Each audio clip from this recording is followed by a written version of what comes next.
right, everybody, we're going to get started here. I've got Jason Perkins, brewmaster from Allagash. Allagash, as you know, from Portland, Maine, kind of a starting stone for a lot of people's thinking about craft beer. And as much as you might know it as Allagash White, as much of the country does, even though it's only distributed in a few states, that's sort of the iconic brand that is associated with Allagash. Today we're going to talk about the Wild program, which for anybody that's a fan or has had a chance to visit and has seen the coolship room, I don't know, that competes a little bit for the mind share of what Allagash is for me. So it's got more than one identity that way. Jason, talk to us a little bit about what people have in their glass right now. Daring Man. What is that beer? Where does that fit into the program? Yeah, sure. So yeah, Daring Man is I'll try to explain it simply. It's a fairly complex beer, but overall, I guess I'll first talk about the inspiration for the beer. The inspiration came from actually a winery not far from us, Oyster River Winemakers, which actually are pretty close to, I don't know if Tim's still here, but pretty close to the Oxbow crew. And they make some really amazing, mostly natural wines, all organic. And they have this one wine they make once a year called Chaos, which is made from grapes they grow. They go through the whole process of fermenting naturally, no yeast added. They do the whole fermenting on yeast and hand riddling and disgorging, the whole process. So it's kind of like the champagne of Maine, I suppose you could say. It's a really amazing sparkling wine. And so that was kind of the inspiration for the beer that we decided to kind of build a recipe around. So that beer is roughly 50% grape must, so pressed grape juice from muscat grapes, and then the rest is a mixed fermentation saison. We open ferment in a Foeder. So that's the short story. The saison itself requires a fair bit of explanation, but I won't bore the crowd. I don't think this is a crowd that is impervious to boredom. I think, we've heard quite a bit tonight, I think, of inspiration coming from wine. And I think that's always been a little bit of true of this category of beers, but I think we're hearing it a little bit more maybe in the last few years than ever before. And we've talked in previous guests, if you've been sitting here all night alongside me, we've heard about the natural wine influence on what's happening in beer right now, and that seems to be gaining some steam. But that's not necessarily the inspiration for the program at Allagash. That goes all the way back to adventures in Belgium, like so many. When did you join Allagash? When did you kind of come into the fold on that? What was your recollection of that sort of like that legacy and how it influenced the program at Allagash? Yeah, so I've been at Allagash since 1999, so 23-ish years. So not from the very beginning. Rob started the company by himself and ran it for the first couple of years solo. But I've been there for the majority of the time. And for us, so we started as a Belgian style brewery. That was like from the get-go. Allagash White was the first brand. And, Rob really wanted to do something different than what was happening around us at the scene. Back in 1995, the other breweries in the state were making English-style beers, all basically following similar process. So that's kind of the inspiration from the get-go. And then once we grew and we were doing, we did Allagash White, and then Triple came out not long after that, and Allagash Double, et cetera. And for us, working with barrels and working with funky yeasts and working with spices, et cetera, whatever you want to say, was just very logical to us because we were following that inspiration, that path of Belgian-style brewing. So we just started, we moved into experimentation with using barrels, experimenting with using Brettanomyces, Lactobacillus, Pediococcus, et cetera, and just built that program around that. So it was a very natural progression over time. And then kind of one of the bigger things we did was move into the kind of spontaneous fermentation, building a coolship, and that started in 2007. And again, it was one of these things that was like, what is more classic Belgian-style brewing than lambic, right? So it was like, well, we should try that. We should give that a go here in Portland, Maine. And in 2007, I think that's a really important piece of that context because in 2007, I don't know, was there anybody else in the U.S. that even had one that you could look to as a model for that at the time? I mean, the short answer is no. No one was really doing it, making using a coolship from that in that traditional way. There's a few other breweries who are experimenting with spontaneous fermentation, but as far as I know, we were the first one to put in a coolship and dedicate it for that process in the way that we did. Luckily, our friends across the pond were pretty open in discussing, cautiously open in discussing technique and process, so we had some help. It's a long distance call, though. I mean, so much of what has made, I think, wild ales possible and popular to, relatively speaking, in the U.S. is the access to information, collaboration among other brewers, being able to visit and see process and equipment and taste those things. But you didn't really have access to any of that in an immediate way when you were doing this. A lot of that, it must have been like kind of stumbling through the dark a little bit. What were some of the bigger challenges that you really had to figure out kind of maybe on your own? Yeah, I mean, for sure. Honestly, we felt a little bit like that with a lot of the stuff we did in the Belgian tradition. We are pretty spoiled today with how much we can find, online, etc., or just talking to breweries. But, when we first were bottle conditioning, for example, there's very little information out there in terms of how to do that process. And so we were kind of familiar with figuring out stuff as we went along. But spontaneous fermentation is certainly its own animal, and we really had a lot to learn there. But again, luckily we were able to reach out to some of the true greats in that world. Jean at Cantillon, Frank Bone at Bone, and Armand at Trefontaine were all, to be honest with you, surprisingly open in terms of intrigued that someone else was trying this in another part of the world. It's certainly not the reputation of those brewers. Yeah, and I wouldn't say they were open arms per se to start with, but I think they're all fascinated by the process. They wouldn't be doing what they're doing without that. And so for someone else to be doing it in another part of the world, taking a process that had been refined and used in that very specific part of not just Belgium, but this magical region around the Seine River and outside of Brussels. And I think they were intrigued. Could someone else do this process in another part of the world? And so I think that's where that kind of open arms came from. I mean, Allagash has evolved quite a bit over the years in terms of, what its portfolio looks like. You've built a larger team there. It's really grown and matured into a pretty robust business with a great reputation for how you do business. Where does this program fit maybe in the mind share of the larger organization? How critical is it? How many people touch it? How does it kind of fit into everybody else's day-to-day if they're not necessarily part of the... I don't know if you have a team devoted to that. How does it fit into the structure of Allagash? Yeah, I mean, I guess the first thing I'll say is we kind of talk about how it's frankly a pretty small part of our volume. So if we're just talking volume of beer that we sell in this world of beer, it's pretty small, but it's so much bigger in terms of mind share for the company, for what I think a lot of people think of us, certainly within our staff, what we're passionate about. If you just come to our facility and look at the space that's dedicated to it, which, is a relative to the rest of the brewery that's busy all the time, is actually pretty quiet most of the time because the barrel. It's almost like a little cabin sitting out back. Yeah, exactly. So from that perspective, it's unequal, if you will, versus volume versus mind share, if you will. We've in terms of who's involved in it, it's a piece that I still feel very close to and still very much keep close to as much as I can. And we've never per se said this is, one person or two people are working on it, frankly, because we're lucky to have a staff of brewers who've been with us for a long time, and a lot of them want to be involved. So it's really a kind of a team approach with how we work on that side of things. I know over the past few years, agriculture has become an increasingly strong focus for Allagash. I think the big one that most people know about is the grain program there. But you also take a pretty agriculturally minded approach to other ingredients like fruits that you're using.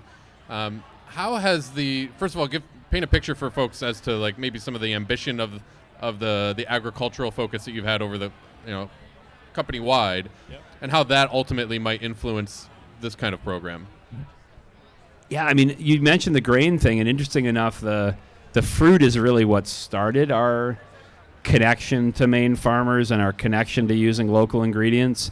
And if we go back, 15 years ago, we frankly didn't buy anything that was very little that was grown in the state of Maine. And maybe part of that was ignorance, and maybe part of that was just availability. It wasn't something that there was availability of malted grains for sure, but even raw grains were not something people were buying.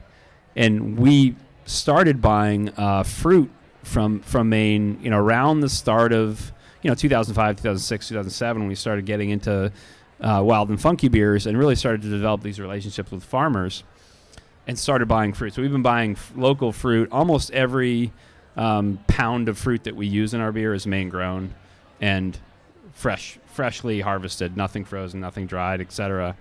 And so that kind of got us going down that path. And then it was conversations like that really got us engaged with what else is possible, and started meeting some new farmers and started really learning about what was available in the state and what opportunity there was. Small grains have been grown in the state of Maine for very, very long time, oats, wheat, barley, but not necessarily specifically for the use in beer. Barley was a rotational crop for potatoes, for example. And so starting to learn more about the opportunity, lots of acres of land that was available, farmers who were willing to grow grain specifically for brewing process, kind of built over time and really built up this to where we are today, where we're using over 1 million pounds of locally grown and processed grain per year. But it really was fruit that kind of started it, because that was our first kind of dip into that world. And now with the coolship program is 100% local, Maine specifically grown grains, and then we use them in lots of other beers as well.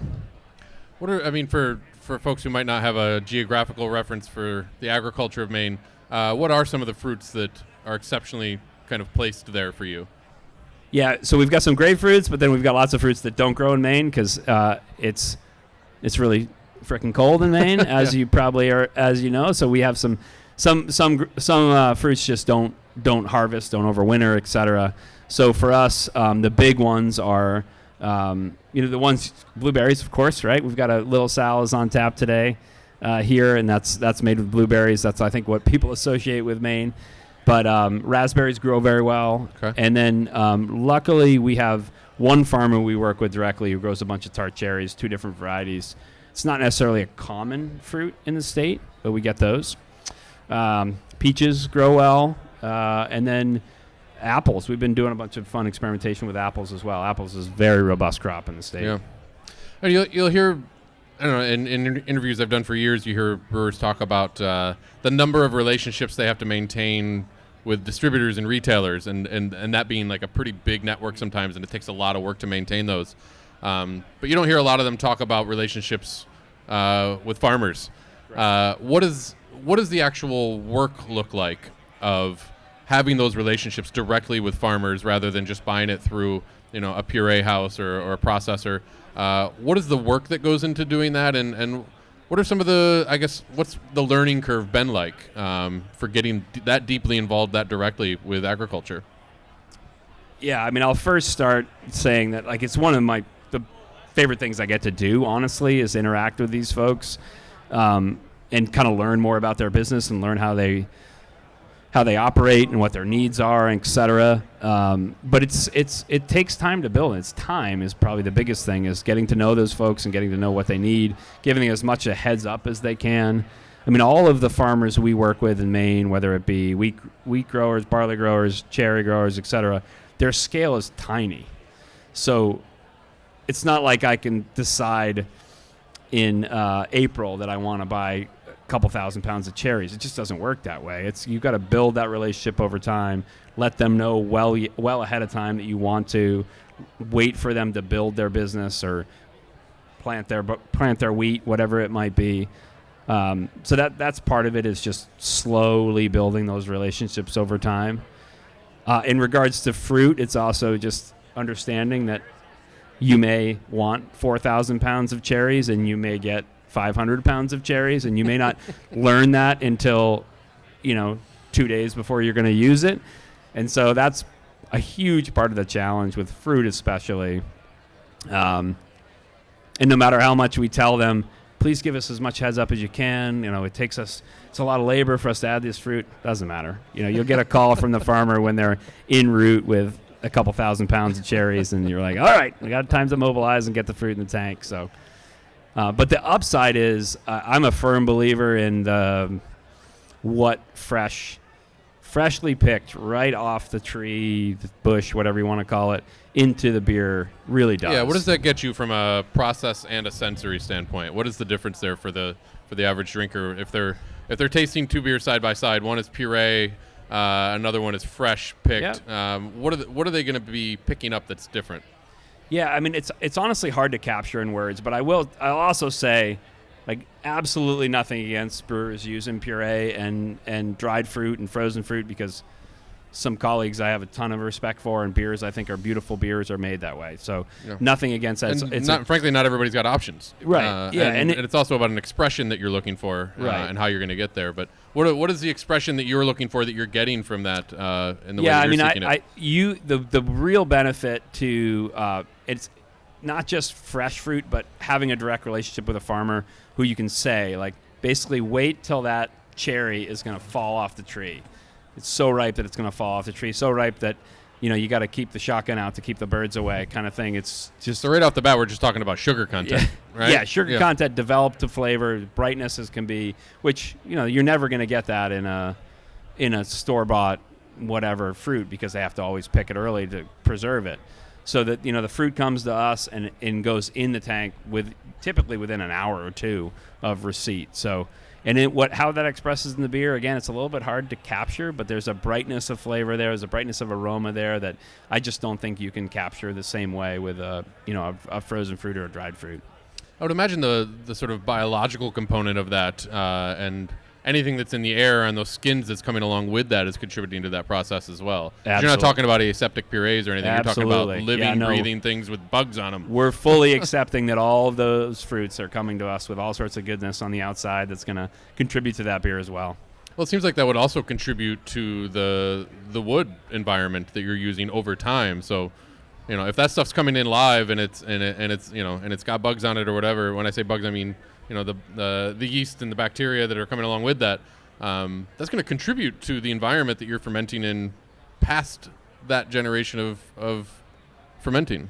Yeah, I think that's true. I mean, almost all of our fruiting now is done in stainless steel. The beer is aged in oak barrels or oak foeders and then goes onto stainless steel. But that said, it's still the environment. It's still in the same building. It's still in the same space. Yeah, I think that absolutely plays a role. And how does that play into the I guess the storytelling and the marketing around these beers? I mean, anybody who follows Allagash's Instagram account, if you don't, please do. It's one of the more beautiful things you can look at in the world of beer.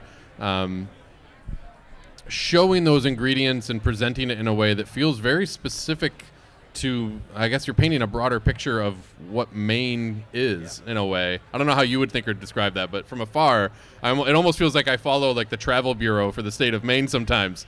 How does that play into, the sourcing of those things and those relationships play into the storytelling that goes into these beers when you first launch them as well?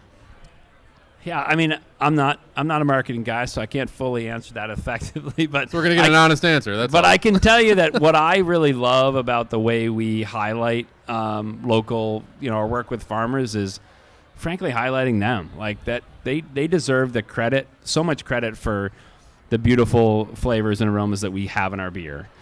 And they're. I mean, honestly, in a lot of ways, we view those farmers as rock stars ourselves. Some people view brewers as rock stars. We view them as rock stars themselves. And so I really love how we are able to use beautiful pictures. And, Matt Trogner, who works who takes the majority of those photos, is just an incredibly talented photographer and is able to really highlight, what it is that makes these beers special, and just highlighting the work that those farmers do. I know some of the other values of Allagash that I'll sort of loosely define as just doing good in the world.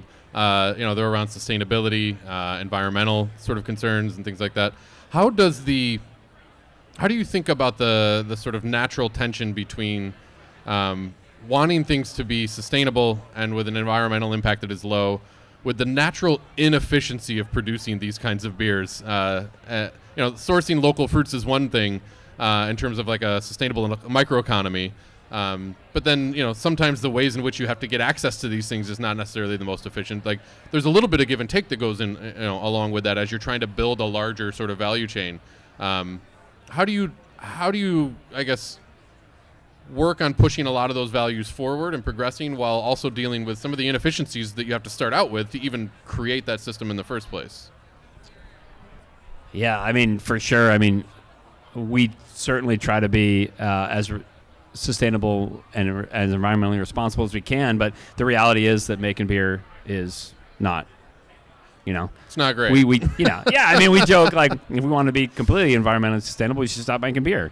But we're not going to do that, obviously, and so we try to do it the best we can in a lot of different ways. But I still think overall, for us to be able to, there's a couple bags of Maine Malthouse grain right there, for us to be able to source that grain from them, for us to be able to buy that fruit from them, and all the other things we do to kind of keep it local as much as we can, that's a huge part that contributes to keeping that footprint down as much as we can. Yeah.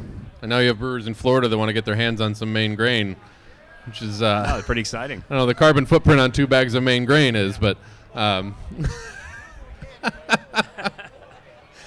that where you're referring to specifically? Was the pallet of grain sent all the way down from Maine to here? No, maybe not specifically.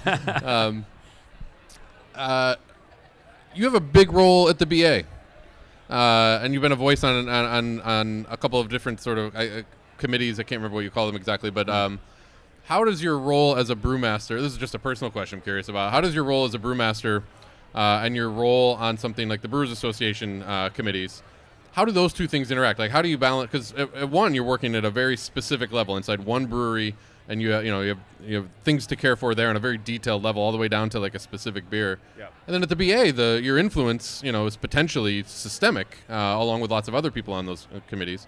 What is it like, just on a personal level, to play at such extreme ends of an entire industry that way? One day you're in a little cabin out back, throwing something to a cool ship, and the next day, you could be in Denver, weighing in on the future of programming or the future of R&D. To me, that sounds like a pretty big stretch for an individual to handle sometimes. And I'm curious as to how you think about those roles. Yeah, I mean, it's been a great experience. I'll just say that, working with the BA, and I've been doing some level of work with the Brewers Association for over a decade. Being involved with committee work, and I've been on the board for a couple of years now. I started to get involved in it basically because I've been in the industry for 24, 25 years now. And I've just gotten so much support from other folks, including the Brewers Association, over the years. And so I started getting involved in the tech side and just being able to be in conversations and surrounding with other super smart people who have been in the industry for even longer than I have has just been really rewarding overall. And so, I wanted to stay kind of involved with the technical side. That's strictly my job with the Brewers Association. So don't take out your complaints on anything other than technical. I'll talk about technical, but not anything else. But the technical committee, oversees, sustainability, supply chain quality, draft quality, et cetera. And it's just been super rewarding, honestly, to be around, sitting at a table around other people who are super smart and have a lot to contribute. So, but I guess to get to your question, yeah, I mean, it's a little bit challenging to fit that into the day-to-day operations of overseeing the brewery, to fit in time to fit that stuff in. But fortunately at the brewery, we've got a lot of super talented people who, I'm starting to realize don't necessarily need me around all the time. So I can slip away and do stuff like this and do stuff like the BA work. Can you think of an example of something that the tech committee has been working on that influenced a change or a new procedure or something that you might have done at Allagash as a result of just being exposed to it at that level, or vice versa? Anything that from your day-to-day at Allagash that helped influence something in the conversation on the tech committee? That's a good question. I don't know if I can think of anything super specific. I would say just, I can't think of anything super specific. pretty psyched with the work that the BA has been doing on the hop development side of things. So maybe more exposure to public breeding programs versus private breeding programs has been super interesting. And so we've been experimenting with maybe more public varieties than we would have than private varieties. But I'm kind of spitballing here. I'm just saying this from the outside, but Allagash started making a lot of hoppy beers in the last few years. It's true. It's true. That's what the customers want. But is there some influence there? I don't know. Not necessarily. Not necessarily. Not necessarily. So much of what we've talked about today is sort of the legacy of some of these original Belgian brewers and how that's sort of filtered in and influenced makers in the U.S. You were one of the first ones to be influenced in a practical way, starting the coolship program as we discussed here. What do you think or hope the sort of legacy of Allagash's influence might be in this niche of beers in the U.S.? Is there a thread that you hope that that is important to you that you hope sticks with it over time and doesn't get lost? Man, that's a good question too. I would hope that balance, clean beers, beers with not too many layers of aggressiveness to the beers. I'm sorry, I'm struggling a little bit with an answer to that. I mean, it sounds like in keeping with the broader approach of Allagash beer making in general, like it sounds like you see a little bit of a connection between your sort of clean beer portfolio and this portfolio in terms of its overall effect, I suppose. I would say in any beer that we make, it's always about balance and nuance to the beer, no matter what it is, whether that's a sour beer or it's a clean beer we're making. Either way, we're going to want some level of nuance and balance to it. And I guess we had Tim up here from Oxbow earlier. That it seems like when we were talking about agriculture, it seems like a lot of the agricultural focus that we're talking about right now, there's been a knock-on effect of that, right? Like there are now maltsters that are working with Maine grain. Farmers are producing fruit with brewers in mind. What does it mean to you that that's potentially a pretty big legacy for Allagash overall, that this agricultural component is, there's a connection in the ecosystem there now between brewers and agriculture that maybe wouldn't have been there, or at least not in the same way, had you guys not made such a strong commitment to those things? Yeah. I mean, like I said earlier, it still is like one of my favorite things to get to do is to deal with these farmers and to see the way they've grown. So yeah, we're not going to take like credit per se for the way that sole credit for the way that grain use has increased in the state and fruit use has increased in the state. But I do think we've played a role in it, and to be able to watch and go visit these farms every single year. And we go up there at least once a year around harvest time, and to see the way they've grown, and to see more grain tanks going up, second malt houses going in, et cetera, more acreage going in, just feels really, really super cool. And I think we as a large brewery in the state with, again, an incredible marketing program who can help tell that story. I think it's two-part. It's one, we buy a bunch of grain, so that helps, but we also help to tell that story. And I think helping to tell that story and encourage others to do the same. And again, I don't want to take sole credit for it, but I think we as a company have a lot to do with kind of a resurgence around small grains in the state, and what that's done for these farms and what it's done for these multi-generational families who get to continue on and keep farming is pretty awesome. I think that is the piece of it that really inspires me, is the generational impact of it. Putting in grain tanks is one thing. Putting them in, and your children are going to take over for another generation because of it is really that's the long-lasting value there. Does anybody have a question that they'd like to ask? Got some lights right in my eyes. No, that sounds like we're good. All right. Well, Jason, it's always a pleasure to hear you talk about the program. I really appreciate you coming down, and thanks so much. Thanks for trucking down some grain.